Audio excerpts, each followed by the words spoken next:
자,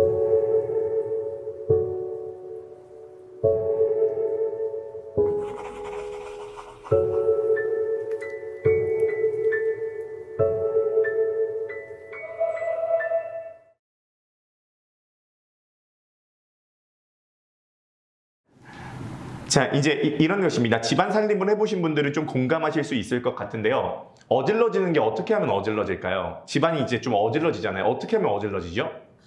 가만히 있으면 어질러집니다.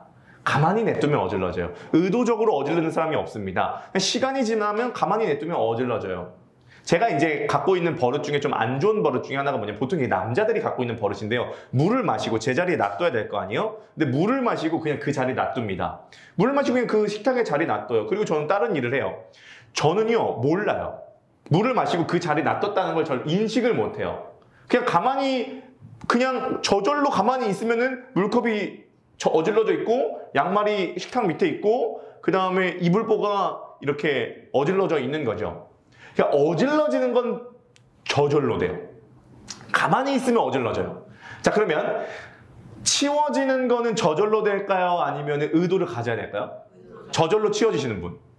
저절로 치워지시는 분 있어요? 아무도 없죠. 저절로 치워지는 것은 저절로 치워질 수가 없습니다. 반드시 어떤 의도와 목적을 갖고 치워야지만이 치워질 수 있다는 것이에요. 그러니까 이게 엔트로피 법칙이라고 하는 게 모든 건 가만히 놔두면 무질서하게 된다가 엔트로피 법칙이잖아요. 그러니까 모든 건 가만히 놔두면 인간은 늙고 어질러지고 문제가 생기는 거예요.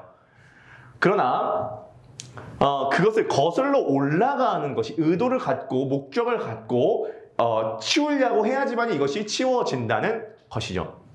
자, 이 말씀을 왜 드리냐면요. 우리들의 내면 세계가 이것과 똑같습니다. 우리들의 영혼 상태가 이것과 똑같습니다. 자, 우리들의 영혼이 어떻게 되면 어질러질까요? 가만 냅두면 어질러져요. 의도하지 않아도 가만 냅두면 어질러져요. 오늘 여러분들 지금 함께 예배를 드리시잖아요. 여러분들 그냥 어질러져 있는 상태에서 오시는 거예요. 뭔가 내가 특별한 게 하려고 하는 게 아니라 그냥 냅두면 내 내면 세계는 어질러져 있고 내 영혼은 어질러져 있다는 거예요. 요즘과 같이 이제 또 이런 혼란스러운 상황 가운데 제가 이제 요즘과 같이 뉴스를 많이 볼 때가 없습니다. 진짜 뉴스를 많이 보거든요. 그러면은 요즘에 또 나라의 여러 가지 뉴스들이 많이 뜨잖아요. 또 이제 유튜브가 있으니까 그런 뉴스들을 접하면서 그런 혼란스러운 뭐 이쪽의 얘기, 저쪽의 얘기, 그쪽의 얘기 다 이제 이렇게 접하게 되는 거죠. 물론 이제 뭐 그러니까 제가 요즘에 이렇게 보면서도 참 어떤 생각이 드냐면 한 사건을 가지고 바라보는 관점이 이렇게 다를 수가 있구나. 진짜 극과 극이다. 극과 극이다. 저희도 지금 그 동기 방에서 정말 그 열뎌요. 그 바라보는 관점이 어떻게 이렇게 다른지 모르겠습니다. 뭐 파란 거, 빨간 거, 분홍 거, 노란 거 뭐 다 있어요. 같은 사건을 보다 다 있어요. 그러면 이제 그런 거를 보면서 계속 이제 우리 나름대로 보고 판단하고 생각을 할 거 아니에요. 자, 그러면은 이렇게 혼란스러운 상황 가운데 그런 것들을 계속 보면요.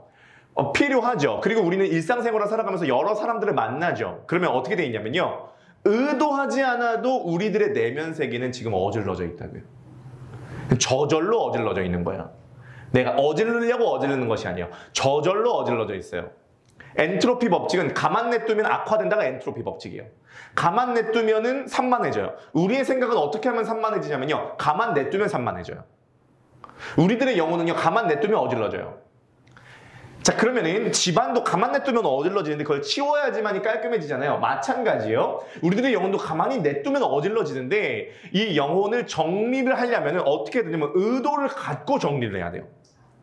의도를 갖고 목적을 갖고 정리를 해야 돼요. 그게 뭐냐면 그게 기도예요.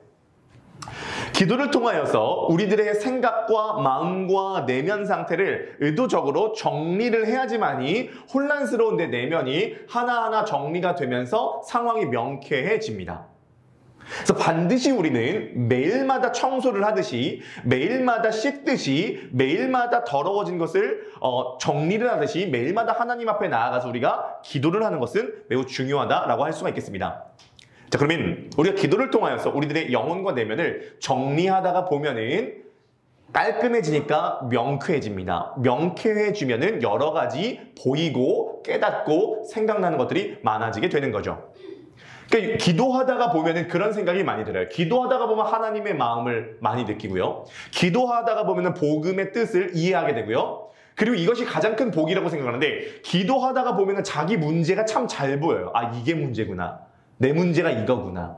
내 문제가 이거구나. 이런 것들을 또 보게 되고요. 저 같은 경우에는 개인적으로 기도하면서 설교에 대한 아이디어를 참 많이 받습니다. 많이 생각이 나요. 아, 이런 말씀을 이렇게 나누면 되겠다라는 그런 영감과 아이디어들과 생각들이 기도하면서 많이 떠오르게 됩니다.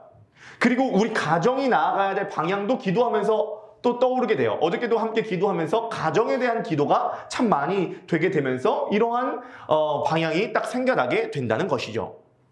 그러니까 우리의 영혼은 지금 어질러져 있는데, 왜 어질러져 있냐면 의도하지 않았어요. 가만 냅두면 어질러지는 거예요. 그냥 어질러져 있는데, 우리가 이 어질러져 있는 상태를 하나님 앞에 나와서 정리하고 묵상하고 부르짖고 기도하면서 정리가 딱딱딱 되면서 청소가 되면서 명쾌해지면서 여러 가지 아이디어들과 영감들과 생각들이 떠오르게 되면서 더 기도하게 되는 거죠. 저는 요번에 이 40일 기도를 하면서 개인적으로 많이 얻었던 수혜가 뭐냐면은, 저는 제 기도를 많이 했던 스타일이었습니다. 성령 충만을 위해서, 제 회개를 위해서. 근데 요번에 40일 기도를 하면서 제가 좀 이렇게 얻었던 수혜는 뭐냐면, 다른 사람들을 위해서 기도할 때 더 뜨거움을 요즘 많이 느낍니다. 사실 저는 다른 영혼들에 대해서 기도를 할 때는 좀 의무감에 기도를 많이 했거든요. 그냥 기도하긴 하는데 억지로 힘겹게 기도했어요. 근데 요즘에는요, 다른 영혼들을 기도를 하는데 그렇게 기도가 잘 돼요. 뜨거워요. 그리고 어떤 사람을 위해서 기도하면은 그 사람을 위해서 기도하는 게 그 사람의 기도에 머물게 돼요. 한참 동안 그 사람을 위해서 기도해요. 또 어떤 사람을 위해서 그날 기도할 때는 굉장히 오랫동안 기도하게 되고, 그리고 그 사람의 어떤 영혼의 상태에 대해서 공감도 되고, 이렇게 어떤 다른 사람에 대한 기도가 좀 풍성해지고 있는 중보 기도. 사실 우리가 중보가 되게 중요하거든요. 중보 기도에 대한 어떤 뜨거움이 많이 생겨나가게 되고 있습니다.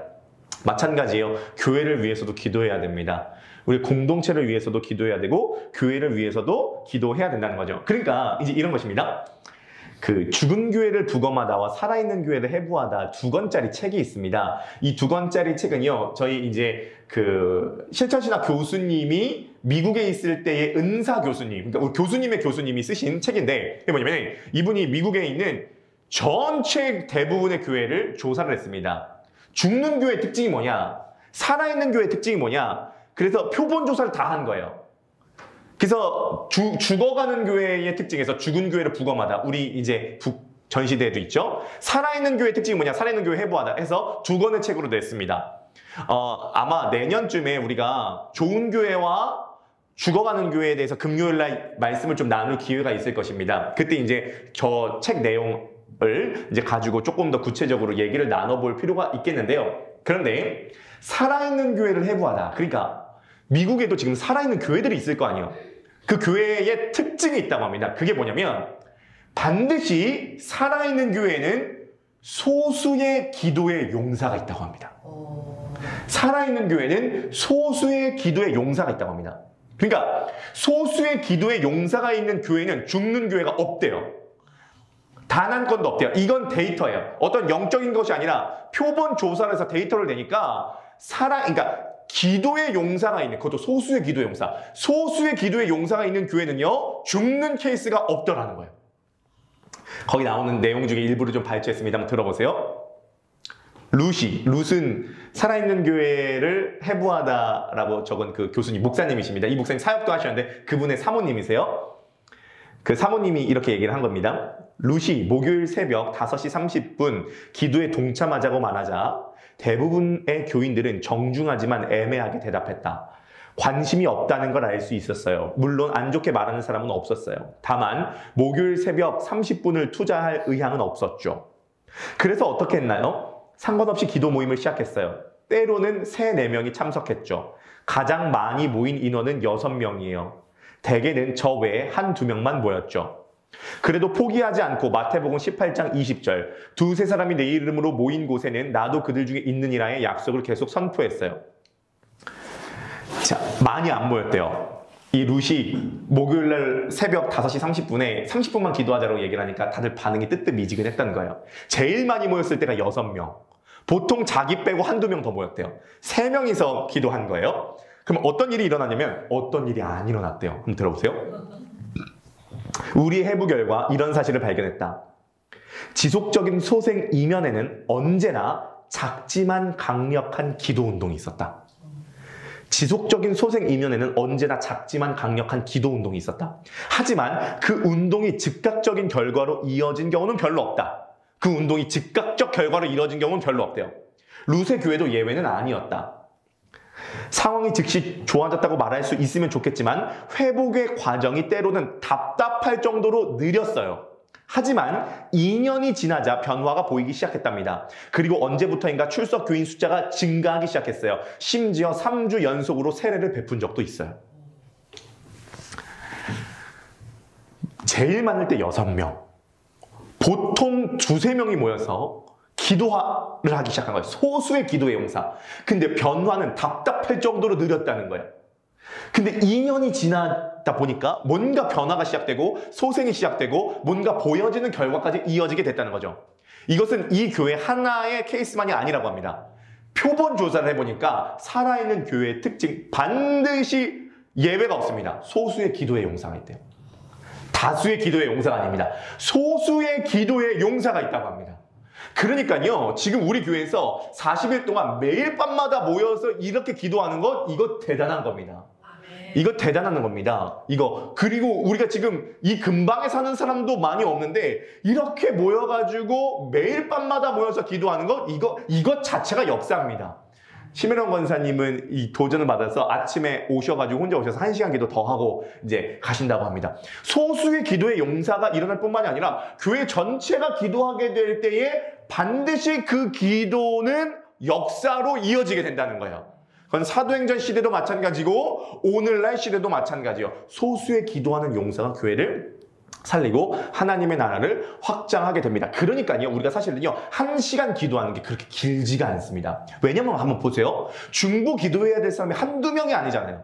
저는 매일마다 모든 사람을 위해서 기도를 못해요. 그래서 몇 명을 빼먹어요. 왜냐면 시간이 없잖아요. 내 기도도 해야 되잖아요. 내 문제도 지금 많잖아요.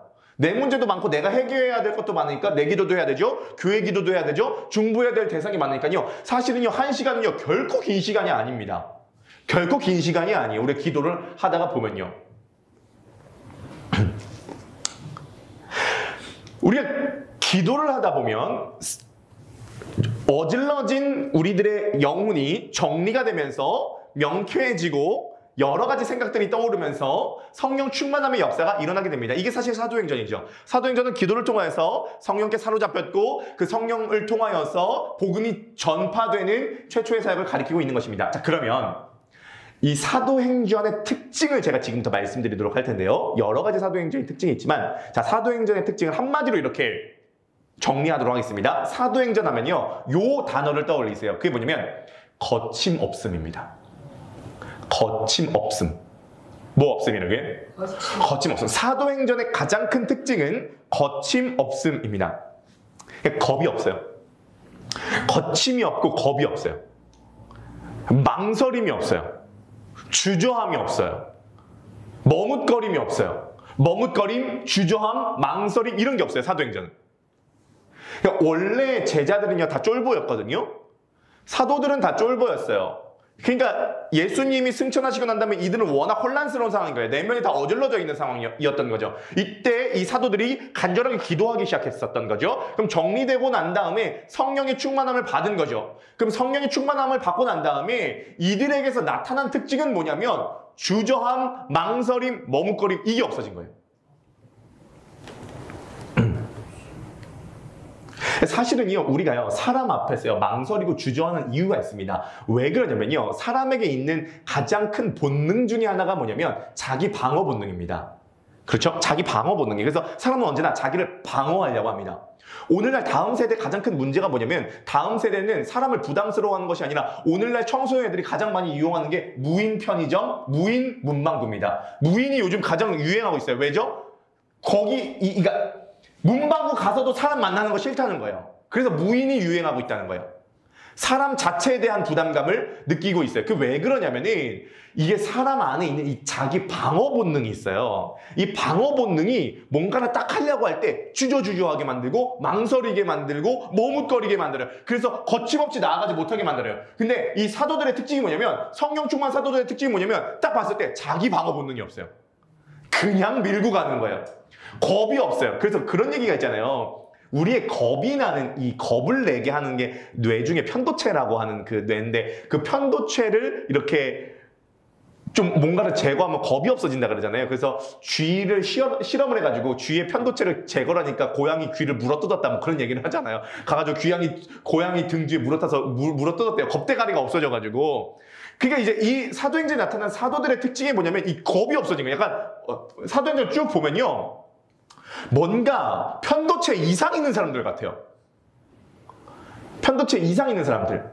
그러니까 사도행전에서 보면 장애물이 없지 않거든요. 1장부터 시작해서 장애물이 점점 커집니다. 장애물이 점점 커져요. 제가 한번 적어봤는데요. 우리 한번 틀어봐 주시겠습니까? 사도행전에 나타난 우리 2장부터 13장까지 장애물. 자, 봐보세요. 28장까지 이것은 계속 이어집니다. 2장 조롱의 장병, 너는 술 취했구나. 3장 질병의 장병, 안진뱅이 봤죠. 4장 협박의 장병, 오늘 본문인데 대제사장들이 베드로와 요한한테 너 다시 복음 전하면은 죽어, 협박의 장병. 5장 협박이 안 통했죠. 그래서 진짜 가둬버려요. 감옥의 장병. 6장 7장 감옥에 가두는 것을 넘어서 죽어요. 스데반 집사님이 죽는다고요. 순교의 장벽이 있어요. 8장 인종의 장벽, 사마리아에게 복음이 증거되게 됐고요. 9장 핍박의 장벽, 사도, 그러니까 바울 사도가 회심하기 전에 이스라엘 사람들을 핍박했고요. 그리스도인들을 핍박했고요. 민망함의 장벽도 있었어요. 사울이요, 회심하고 난 다음에 자기가 잡아 죽이려고 했었던 그리스도인 이 본인이 돼서 바로 복음을 전하겠어요. 이게 얼마나 민망해요. 10장 11장 편견의 장벽, 12장 감옥의 장벽. 그러니까 봐보세요. 사도행전에 보면은 계속 사도들 앞에 뭔가 장벽이 놓여져 있어요. 때로는 머뭇거리게 되고 주저하게 되고 망설이게 되고 두려워하게 되는 장벽들이 있는데요. 사도행전 가만 살펴보면요, 놀라워요. 이것을 그냥 뚫어버려요. 거침이 없어요. 거침없이 기도하고 거침없이 살아가요. 사람 눈치를 안 봐요. 그래서 오늘 본문 다시 한번 들어봐 주시면, 오늘 본문 4장 19절에서 보면은 대제사장과 그 대제사장의 문 중에서 지금 청문회가 열린 거예요. 엄청난 정치적인 압박인 거죠. 그래서 너가 다시 복음을 전하면 너가 죽임을 당할 거다. 절대 전하지 말아라고 협박을 하는데, 이때 베드로와 요한이 뭐라 그러냐면, 제가 한번 읽어볼게요. 들어보세요. 베드로와 요한이 대답하여 이르되 하나님 앞에서 너희의 말을 듣는 것이 하나님의 말씀을 듣는 것보다 옳은가 판단하라. 우리는 보고 들은 것을 말하지 아니할 수 없다 하니. 쉽게 얘기해서 사람 눈치를 안 봅니다. 사람 눈치를 안 봐요. 우리가요, 사람 앞에서 얼마나 주저하는 줄 아세요? 사람 앞에서 얼마나 망설이는 줄 아세요? 사람 앞에서 얼마나 머뭇머뭇거리는 줄 아세요? 그러니까 우리 안에 장애가 많아요. 우리 안에 망설임이 많아요. 사도행전의 특징은요, 망설임이 없어요. 주저함이 없어요. 성령 충만하고 복음이 정확하고 성령의 은혜가 있으면 이거 붙잡고 그냥 거침없이 나아가는 거예요. 제가 요번에 기도하면서 제 스스로 봤을 때 깨닫게 된 게 뭐냐면은, 내 안에 머뭇거림이 진짜 많구나. 내 안에 망설임이 진짜 많구나. 내 안에 주저주저함이 진짜 많구나. 저는요, 제 안에 주저주저함이 없다고 생각했어요. 저는 나름대로 번죽이 좀 좋다고 생각했거든요. 난 노방전도도 또 많이 해봤고, 어디 뭐 음식점 가면 사장님 너무 맛있어요, 이런 것도 막 말 잘하고 가가지고 막 처음 보는 사람 저도 어저께 처음으로 대출 받으러 갔는데 은행 창구 직원에게 너무 친절하시네요, 막 갑자기 막 소리도 이런 것도 잘하고 번죽이 좋은 줄 알았어요. 그런데요, 제가 요번에 깨닫게 된 게 뭐냐면요, 제 안에 머뭇거림이 많더라고요. 제가요, 어제요, 8층에 병원 박철현 선생님 병문안을 이제 갔습니다. 바로 위에니까요. 올라가서 이제 딱 갔는데 이 간호사분이랑 이제 마주치게 된 거예요. 그 데스크 간호사분. 데스크 간호사분이 뭐라고 하시냐면은 이 박철현 선생님의 외출이 불가하다는 거예요. 직계가족 외에는. 직계가족 외에는 외출이 불가하대요. 그래서 제가 그 간호사분에게, 저도 한 번에 물러설 수는 없잖아요. 제가 그분에게 이 직계가족이 없으십니다. 이 박철현 선생님 직계가족이 없으신데 그럼 어떻게 외출을 하십니까? 그분이 막 쳐보니까 직계가족 중에 동생이 있다는 거야. 동생이. 근데 동생은 오지 않아요. 면회 안 와요. 동생 안 옵니다. 안 오십니다. 박지원 선생님 직계 가족 외에는 외출이 안 되십니다. 아니 밖으로 나가는 것도 아니고 4층으로 오는 건데 이게 외부로 나가는 것이 아니에요. 그래도 안 된대. 이건 법적인 문제가 있다는 거예요. 법적으로 박지원 선생님 내려왔을 때 워낙 지금 중증이시기 때문에 문제가 일어나면 이건 법적인 문제가 있을 수 있기 때문에 안 된다는 거예요. 제가 박지원 선생님 이제 가가지고 같이 얘기를 나눠보니까 이렇게 좀 어눌하시지만 요번 주 주일날 예배를 드리시고 마음이 너무 편안하셨대요. 예배를 오랜만에 10년 만에 들으시고 마음이 너무 편안하셨다는 거예요. 제가 근데 그 간호사님의 그 법이라는 얘기를 들을 때, 이건 법적 문제가 된다라는 얘기를 들을 때 한 발 뒤로 물러나게 되더라고요. 그때 끝까지 좀 싸웠어야 되는데, 이거 쟁취했어야 되는데, 그 순간에 제가, 그러니까 이런 겁니다. 어떤 상황 가운데서 순간적으로 판단을 하고 머뭇거리지 않고 망설이지 않고 나아가야 되는데, 제가 기도를 하면서 제 스스로 뭐를 발견하게 되냐면, 아, 내 안에 아직도 망설임과 머뭇거림이 진짜 많구나. 지난주 토요일이었거든요. 우리 기영자매 동생인 동관영재를 우리 노년으로 만나러 가게 되었어요. 그래서 LA 갈비 집이었거든요. LA 갈비 먹으면서 이제 얘기를 하는 거예요. 연희사모 저 범순 영재, 기영자매 동관영재 이렇게 이제 만나는 거예요. 이제 만나서 이제 여러 가지 얘기를 하는 거죠. 그런데 사실은 그거 만나가지고 일상적인 얘기만 하다가 오는 건 말이 안 되잖아요. 거기 만남에 대해서 어느 정도 목적이 있을 거 아니에요. 그래서 제가 동관영재에게 복음을 전해야 되겠는데 그러면은 이제 복음을 그리고 보니까 범순영재, 기영자매, 뭐 연희사모 그렇고 기영자매도 본인 동생이지만 일단은 저를 쳐다보고 있는 거죠. 그래서 어떻게 이제 해야 되는 거예요. 어떻게 해야 되는 건데 이제 동관영재 얼굴을 보니까 얼굴 표정이 알쏭달쏭해. 이거 알쏭달쏭해요. 이 복음을 전해야겠는데 이게 지금 LA 갈비 먹다 거기서 통성 기도 할 수도 없는 거고 LA 갈비 먹다 주 예수를 믿으라 그래야 네와 내 집이 구원을 받아 이렇게 할 수도 없는 거고 LA 갈비 먹다가 어떻게든 복음을 전해야 되겠는데 어떻게 복음을 전하지? 어떻게 예수 그리스도를 전하지? 어떻게 동관영재를 주님께로 인도하지? 이런 생각을 갖게 되는 거죠. 그리고 동관영재가 어떤 거를 물어보면 표정도 막 알쏭달쏭하고 막 웃는 듯 마는 듯 뭐 이러고 이렇게 하니까 뭔가 이게 하게 되는 거죠. 제가 그 토요일 날 그래도 어찌저찌 복음을 제가 생각하고 품는 복음에 대해서 오리엔테이션은 전했지만 제가 이제 그날 갔다 와서 교회에서 기도를 하면서 제가 뭘 깨닫게 됐냐면은 내 안에 사람의 반응에 대한 것에 따라서 머뭇거림이 있구나라는 것을 발견하게 됐어요. 그러니까 지금 베드로와 요한의 특징이 뭐냐면 하나님 앞에서 너희 말을 듣는 것과 하나님의 말씀을 듣는 것 중에 뭐가 옳은가 너희가 판단해봐라. 그러니까 나는 너네들 눈치 안 본다 이거거든요. 나는 사람 눈치 안 본다 이거거든요. 사람 눈치 안 보고 너네들 눈치 안 보고 난 간다. 근데 우리는요. 사람 앞에서 약간의 눈치가 보여요. 망설임이 있어요. 주저주저함이 있어요. 3주 전쯤인가요? 어떤 남자 청년이 이제 이렇게 왔어요. 안경 썼어요. 등치도 커요. 딱 얼굴 표정이 있어요. 다가오지 마, 아무도 나한테 다가오지 마. 이런 표정이 있어요. 그래서 놀랍게 아무도 안 다가가는 거죠. 다가오지 마 표정이 있으니까요. 아무도 나한테 다가오지 마.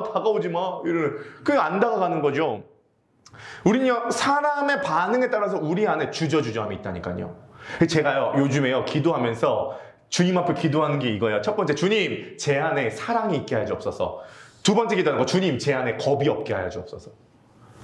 우리 안에 겁이 없어야 됩니다. 그러니까 복음을 증거하는 데 있어서 우리가 겁이 없어야 돼요. 그래서 우리가 사실은 봄에 따뜻해지면 노방전도 다시 나가야 돼요. 모르는 사람 만나서 전도지도 줘야 되고요. 우리 안에 주저주저함, 망설임, 머뭇거림, 이런 게 없어야 돼요. 우리의 복음을 증거하는 데 있어서 우리의 망설임 때문에 전달이 되지 않는 여러 가지가 너무도 많다는 것이에요. 사도들의 특징이 뭐냐면 기도하고 성령 충만하니까 거침없이 기도하고 거침없이 살아가는 거예요. 그러니까 복음이 증거가 되는 거죠. 핍박이 있어요. 장애물이 있어요. 협박, 조롱, 감옥, 심지어 죽음까지 있는데요. 상관없다는 거예요. 죽이려면 죽여라. 그래서 베드로가 사형 판정 받은 전날의 밤에 자잖아요. 사도행전 보면 다음 날이 사형이거든요. 근데 베드로가 자요. 너무 편안해서 잔다고요. 근데 자고 있으니까 옆에서 천사가 옆구리를 툭 치는 거야. 야 임마 일어나. 그래서 일어나서 보니까 감옥문이 열리고 따라가 보니까 꿈인지 생신지 보니까 감옥에서 풀려나게 된 거예요. 그러니까 베드로는 죽이려면 죽여라. 상관없다. 이런 정신으로 딱 나가니까 복음이 제한 없이 쭉쭉쭉 뻗어나가게 되는 거죠. 여러분 어떠십니까?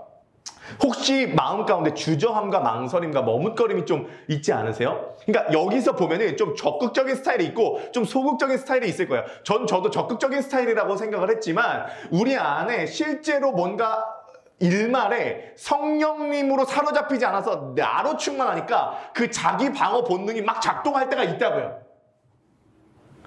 성령 충만하면 자기 방어 본능이 없어지는 사람들이에요. 치고 나가는 거예요. 개척도요, 사실 겁없이 해야 됩니다. 저도 이렇게 생각을 해보면요, 이것저것 쟀으면 우리가 개척을 못했을 것 같아요. 어떻게 개척했냐? 어쩌다 보니까 개척을 한 거예요. 그냥 겁없이 개척하는 거죠. 그래서 교회는요, 겁 없는 사람들이 개척해서 겁 없는 사람들이 이루어가는 게 교회지, 하나의 교회가 그냥 세워지는 게 절대 아니에요. 하나의 교회가 탄생해서 이 교회가 하나님 나라를 확장해 나아갈 때에 그냥 저냥 되는 것이 아니라 진짜 겁없는 사람들이 성령님께 사로잡혀서 복음에 대한 가치를 발견한 사람들이 교회를 세우고 교회를 키워나가는 것이지, 이게 그냥 저냥 망설이고 머뭇거리고 주저할 때에 교회가 확장이 되는 것이 결코 아니라는 것이죠. 저는 이러한 삶의 태도는 우리들의 모든 삶에 있어서 가장 중요한 태도 중에 하나라고 생각합니다.